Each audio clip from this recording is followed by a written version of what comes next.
Bueno, Señor,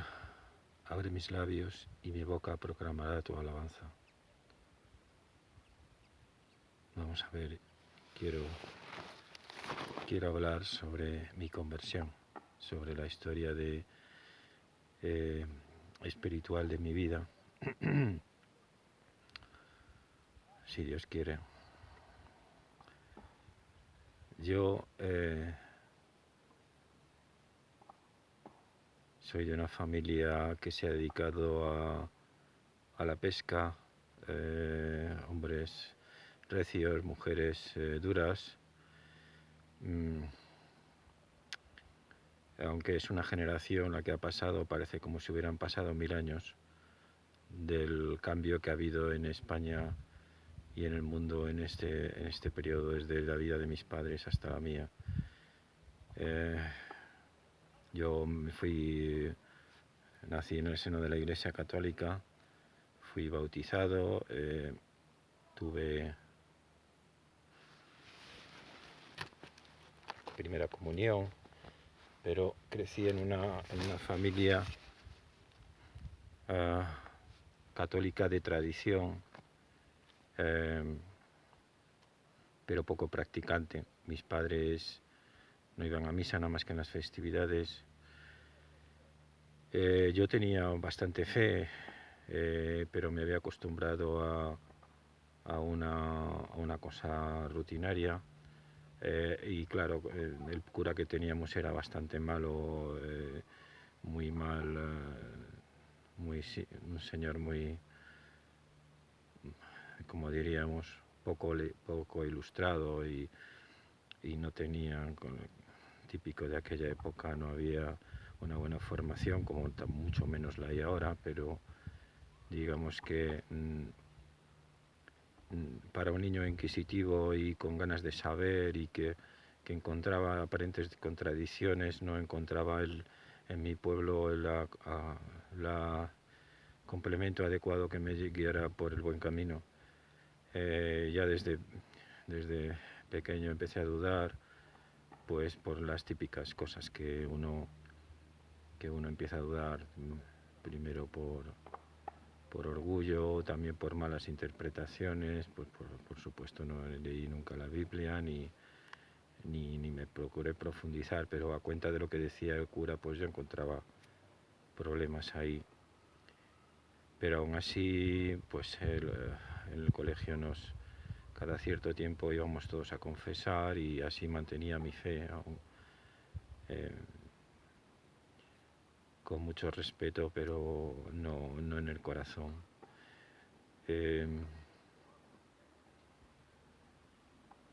No sé si tengo memoria, vamos a ver si dura esto. Del pueblo pasé a la ciudad y en la ciudad ocurrió que un chico tan tímido como yo, que luego cuando instauraron el darse la paz con la mano, a mí me sudaba la mano realmente al dar la mano a un desconocido, no era algo que me superaba, me causaba mucha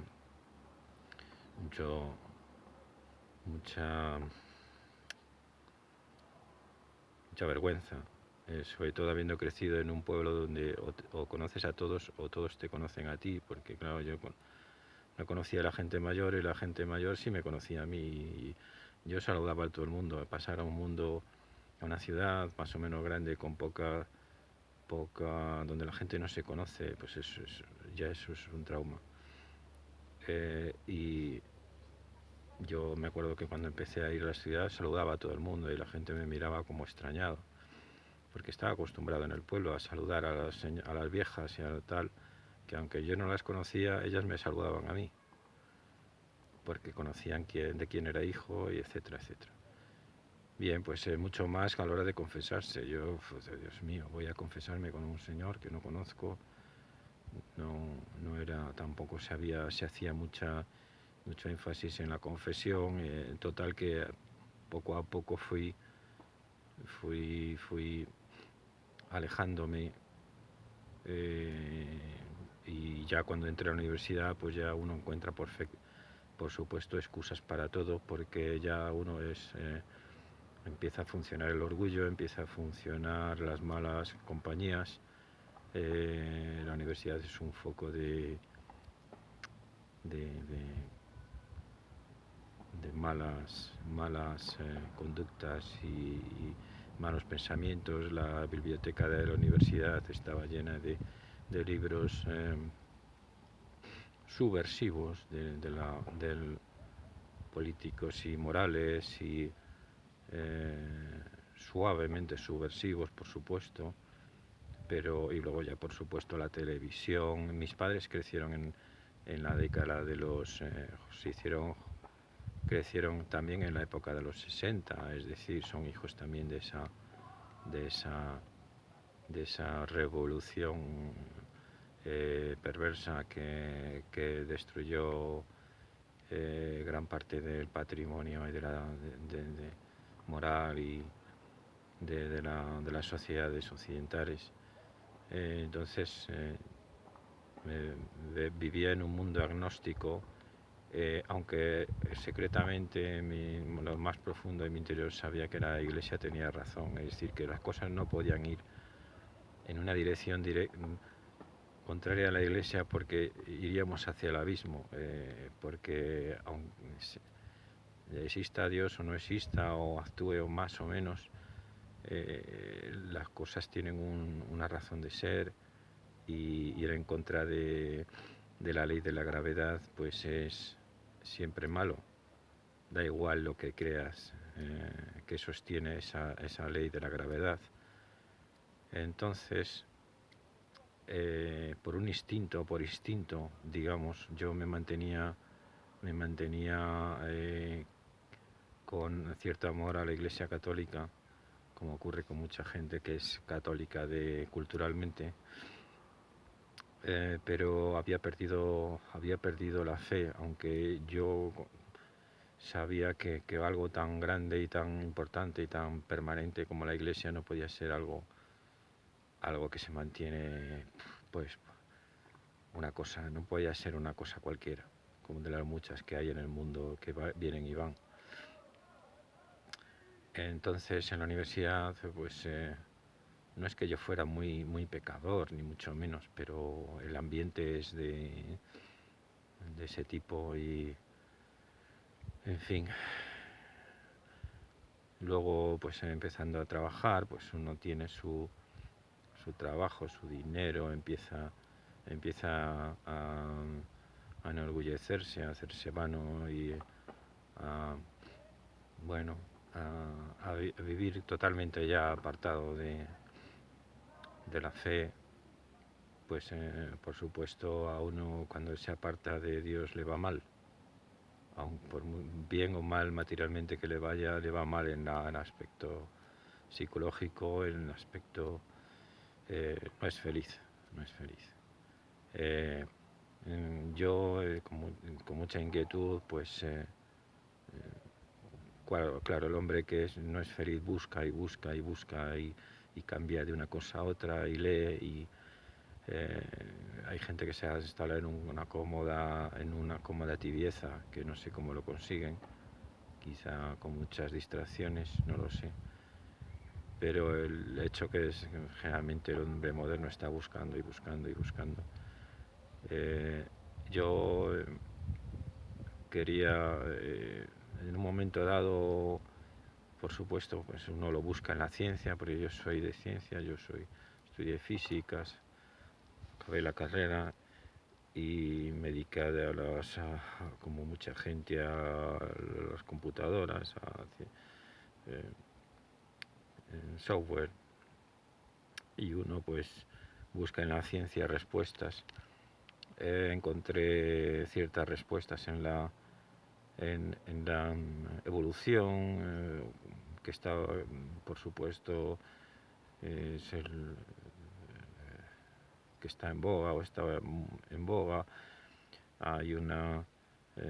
toda la evolución lo explica todo en base a pues un proceso evolutivo. La gente se queda normalmente en evolución, y evolución significa cualquier cosa Es decir, que un perro pues evoluciona en un gato o las sociedades evolucionan y de tener las reglas morales evolucionan, todo evoluciona y ¿en qué evoluciona? Pues evoluciona hacia lo que a mí me gusta y eso no es serio ni es científico. Había una teoría más o menos sobre la evolución que es la selección natural y la selección natural no es una tontería, quiero decir, no permite esa flexibilidad que quiere la gente de que todo evolucione en todo y Santas Pascuas cada uno con su... Y eso explica cualquier cosa que quieras hacer. La teoría de la selección natural es muy estricta, muy salvaje, pero había una rama y encima había una rama de la teoría de la selección que es la psicología evolucionista, que dice que así como los cuerpos son producto de la selección natural, las especies también las conductas animales, los instintos son producto de esa misma selección natural. Es decir, por supuesto, el pájaro hace el nido no porque por un instinto, pero ese instinto ha evolucionado, es decir, ha sido seleccionado porque es bueno para proteger a las crías. Y así pues todos los instintos. La psicología evolucionista pues dice que claro, que como el hombre es un ser o un animal como otro cualquiera, pues también sus conductas son producto de la selección natural. Es decir, tanto el amor como el odio, como el miedo, como todas las... por supuesto los instintos bajos, que animales por supuesto son producto de la selección natural, de los más bajos a los más altos. Toda la teoría de la selección natural, pues en su parte popular, pues está todo el día con que ¿qué es el origen del amor? El origen del sexo, el origen de la pareja. A mí esas cosas no me interesaban, o sea, no me interesa porque el hombre es más fuerte que la mujer, porque son detalles que se explican, me lo explican en realidad bastante bien esas teorías, pero me interesaba sobre todo las cuestiones más elevadas, lo que nos diferencia del ser humano, el ser humano de los animales, eh, las ideas, es decir, la cosmovisión de lo que pasa por la cabeza del hombre, si es producto todo de la evolución, también lo que pasa por mi cabeza es producto de la evolución. Entonces, ¿qué explicación tiene que yo me encuentre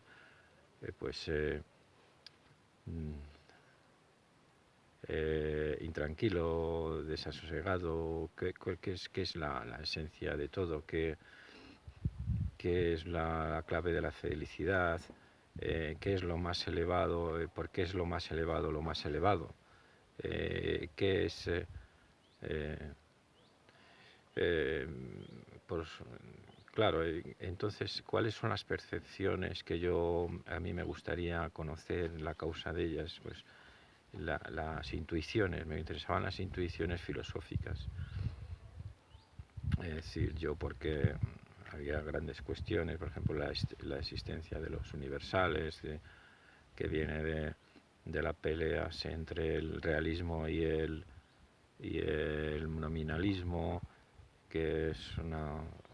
cuestión filosófica desde los principios de la filosofía. ¿Dónde están las ideas? ¿Cuál es el mecanismo por el que hemos evolucionado para tener ideas y que esas ideas se acomoden al mundo real? Es decir, porque yo tengo la idea de una persona y inmediatamente cuando un niño ve a una persona, identifica a una persona y no identifica a un pato, por ejemplo. Independientemente de si es una persona con negra, blanca, o tiene una muleta o habla así o habla así. Esas cosas me interesaban y ahí se llega, por supuesto, a la filosofía. Y la filosofía es parte de muchos, hay muchas escuelas, muchos principios, pero me interesaba la filosofía pura tal como sale del hombre que piensa por primera vez, no el erudito que ya ha salido muchos libros y empieza, sino las intuiciones filosóficas. Y ahí está los primeros filósofos, la filosofía clásica, la filosofía con mayúsculas, la de los griegos, la de Sócrates, Platón y Aristóteles, que hablaban de las nociones más elevadas, no ya los presocráticos que se especulaban con el origen, con la teoría de la materia y con las con los fundamentos de la materia. Eso no me interesaba, eso ya lo sabía por física. Me interesaba razonar acerca de las funciones más elevadas del hombre, el amor, la belleza, el bien, eso que trataron Sócrates, Platón y Aristóteles. Y en esas cosas, claro, la belleza, el bien, hay una constante, la teoría de la psicología evolucionista, la evolución postula que el ser humano tiene unas conductas y unas nociones que son propias de la especie, es decir, que la evolución ha instalado en nosotros esas nociones y que son universales porque son propias de la especie, la noción de amor, la noción de belleza, la noción de bien, que son las tres fundamentales y colorar cada cosa con esas tres aspectos nos sale de por sí intuitivamente cuando vemos algo. Es bien, es bueno, es bello.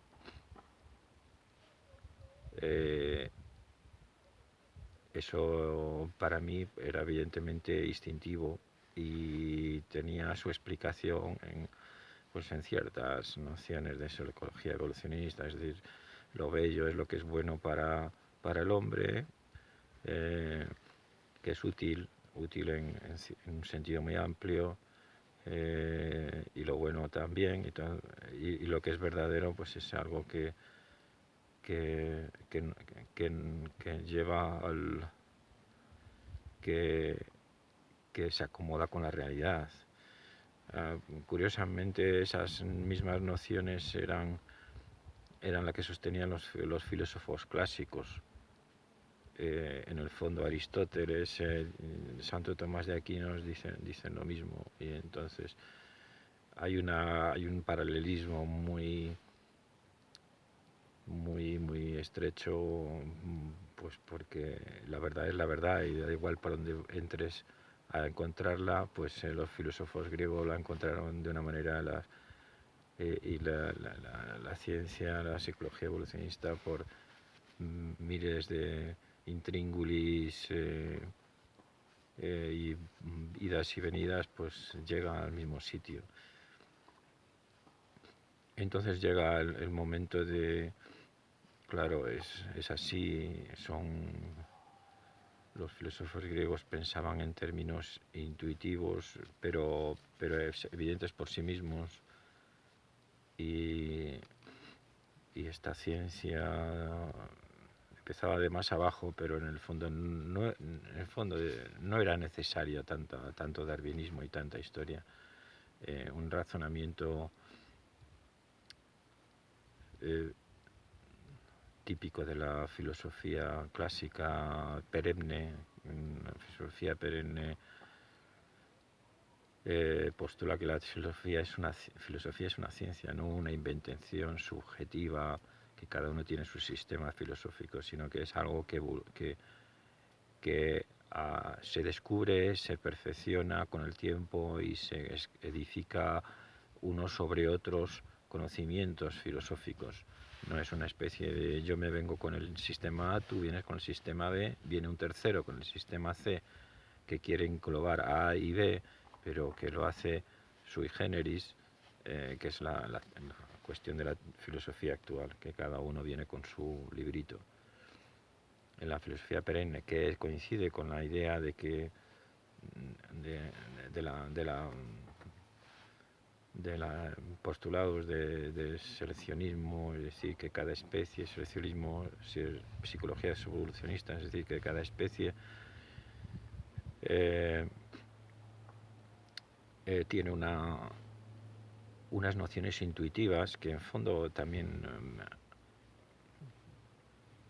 Kant en cierta manera y con la Lorenz también enganchó Kant con el evolucionismo psicológico, llegan a lo mismo, es decir, que hay una verdad, existe la verdad, existe el bien, existe la belleza, y no son algo que se pueda plastificar y retorcer. No es así. De la misma manera que hay hombres, hay mujeres, hay machos, hay hembras en el mundo animal y en el mundo humano, porque somos también animales, tal como dice Aristóteles y Santo Tomás de Aquino. Participamos de la naturaleza, nuestra psicología participa y nuestro cuerpo participa de la naturaleza animal, pero tiene cosas propias que son las que son elevadas, que nos distinguen de los animales. Y hay en el ser humano unas cosas que no se dan en el mundo animal, como es su capacidad de pensar, de prever, de preguntarse, y ahí entramos en una nueva dimensión que es propia del hombre y es lo que le convierte en cierta manera en un monstruo, algo que se escapa el monstruo es algo que no es natural, que se escapa de la naturaleza, porque nosotros, al contrario que el animal, como ya dije en la explicación del sacrificio de Jesucristo, el ser humano, esa imagen, razona, esta imagen de Dios, pero no sabe, mientras que Dios razona y sabe, o razona eso de una manera instantánea. El ser humano es una copia imperfecta que de Dios a su imagen, pero que razona temporalmente, es decir, como engancha razonamientos, pero no sabe el futuro, no conoce el pasado, ni siquiera el presente, más allá de su radio de acción personal, no conoce apenas. Entonces necesita asegurarse, tiene miedo del futuro, necesita colaborar con otros, y eso es y lo que me cuestionó, dado mi respeto y amor a la Iglesia, decía esto, claro, esto tiene que entrar en por qué la Iglesia, por qué, y sobre todo por qué la cosa, el culmen de la religión, el sacrificio de Cristo. Entonces empecé a estudiar los ritos, las religiones, los sacrificios, y llegué a esa idea de, por supuesto, uno se da cuenta a poco que mira que no hay sociedad sin religión, no hay sociedad sin sacrificios, entonces eso no puede ser una tontería, tiene que ser algo metido dentro de la naturaleza humana, de algo profundamente propio de la naturaleza humana, como es una capacidad de razonar, su capacidad para la religión y su necesidad que corresponde con su necesidad de fe, su necesidad de fe. Como ya he dicho, el ser humano no conoce, pero para actuar tiene que conocer. Entonces la fe es la que le proporciona las certezas que le permiten actuar para obtener unos fines, y esos fines están subordinados a lo que cree que es su fin último, si lo tiene. Si no lo tiene, pues pensará que lo suyo es disfrutar y vivir, será un pobre infeliz, como una oveja sin pastor, pero eso es lo que hará. Pero en cualquier caso necesita certeza de que Dios existe o que Dios no existe, o que Dios es así o es asá, o que el mundo lo creó una partícula elemental o un Big Bang, o lo creó un ser, un Dios, o un Dios que nos quiere, o un Dios que no nos quiere. Necesita fe, y esa fe no se la proporciona nada más que la religión, porque por mucho que indague en la ciencia, va a haber va a haber cosas así. Habrá un documental de National Geographic o de Carl Sagan y dice, mira, es así, pero claro, detrás de eso que hay, es decir, el hombre se pregunta siempre por causas últimas, y la causa última no la pueden encontrar en la ciencia. Pues la causa última, la causa de la causa, luego vamos a la causa de la causa de la causa, y aunque el ser humano no se lo plantee filosóficamente, técnicamente, en el fondo sí se lo plantea,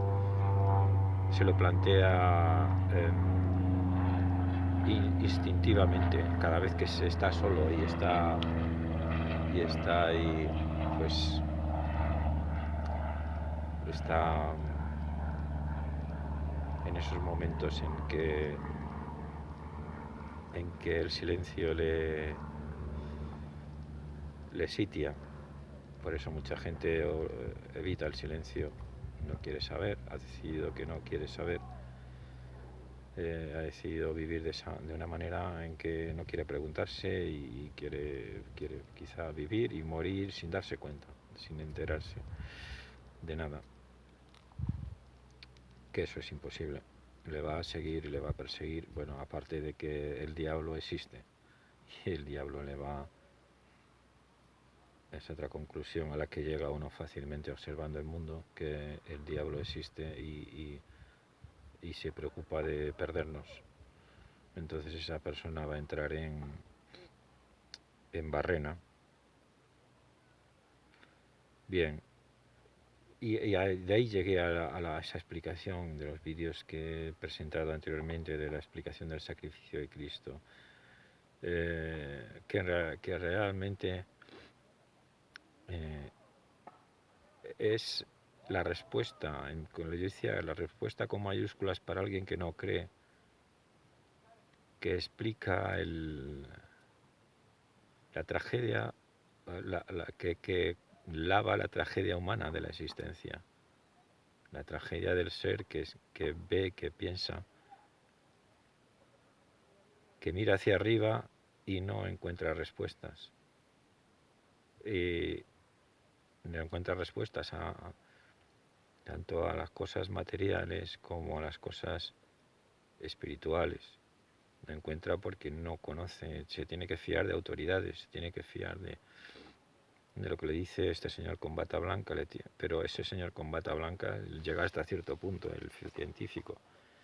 y no llega mucho más allá. Entonces, y eso en tiempos actuales, en tiempos primitivos, pues el ser humano pues necesitaba saber que los demás, como ya digo en los vídeos de explicación de sacrificio de Jesucristo, el hombre necesita saber que los demás en el futuro la mujer necesita que el marido le va a ser fiel, el jefe de tribu necesita saber que sus hombres le van a obedecer, el soldado, el hombre de la tribu necesita saber que el jefe no le va a traicionar, así todas esas ligaciones sociales que permiten vivir simplemente, porque si no creyeras en el que tienes al lado estarías muerto en vida, estarías continuamente a la defensiva, no podrías construir nada con ellos. Pues esa fe que tenemos en el otro, esa fe se construye con la religión, con los ritos, con los sacrificios, y Dios y el sacrificio de Cristo es la respuesta, el sacrificio definitivo, que uniéndonos a sus sufrimientos y llorando por su cruz y considerándonos a nosotros mismos como causantes de su muerte, porque Cristo murió por los que habían pecado anteriormente, por los futuros pecados nuestros y de todo el mundo hasta el fin de los tiempos. Pues en ese sacrificio se lava todos lo que en nuestra conciencia nos hace sufrir, tener miedo del futuro, tener miedo de los demás, vivir como animales. Porque una persona acorralada, sin respeto, sin el respeto de los demás, con miedo a los demás, es un animal al fin y al cabo, o menos que un animal, porque es cierto, los animales tienen cierta... colaboran algunos. Bien, pues eso es lo que nos hace, nos permite ser humanos. La civilización cristiana nos permite alcanzar nuestras potencialidades más altas, que nos sacan del mundo de terror y miedo de las civilizaciones antiguas y nos rescatan. Entonces esto no puede ser una casualidad, aunque sea una explicación, no puede ser una casualidad que eso sea que un señor viene, predica, hace milagros y muere en la cruz y sea un señor que cualquiera. No puede ser, eso tiene que ser obra divina. Efectiva, y no puede ser de otra manera, aparte de que estudiando los evangelios, la vida de los santos, las apariciones de la Santa María Virgen, que nunca nos deja solos, siempre hay pastores santos, siempre hay manifestaciones de la gloria divina y mensajes y continuamente en todas las generaciones. En esta época nunca, como antes, había tantas apariciones de la Virgen, porque nos acercamos a momentos cruciales. Pues eso cualquiera que tenga abiertos los ojos se da cuenta de que, primero, de que el mundo está muy mal cuando se ha alejado de Cristo, y segundo, el que sepa historia y que abra los ojos, ve que el que no tiene fe es porque no quiere, no porque le falten pruebas. Evidentemente el ser humano, la tentación del ser humano es, desde Adán y Eva, es yo solo dirijo mi futuro, yo puedo ser, como más que yo no hay nadie, es la típica palabra de orgullo, más que yo no hay nadie, que es lo que dijeron, lo que en el fondo aceptaron los Adán y Eva en la tentación del diablo, es decir, seréis como dioses.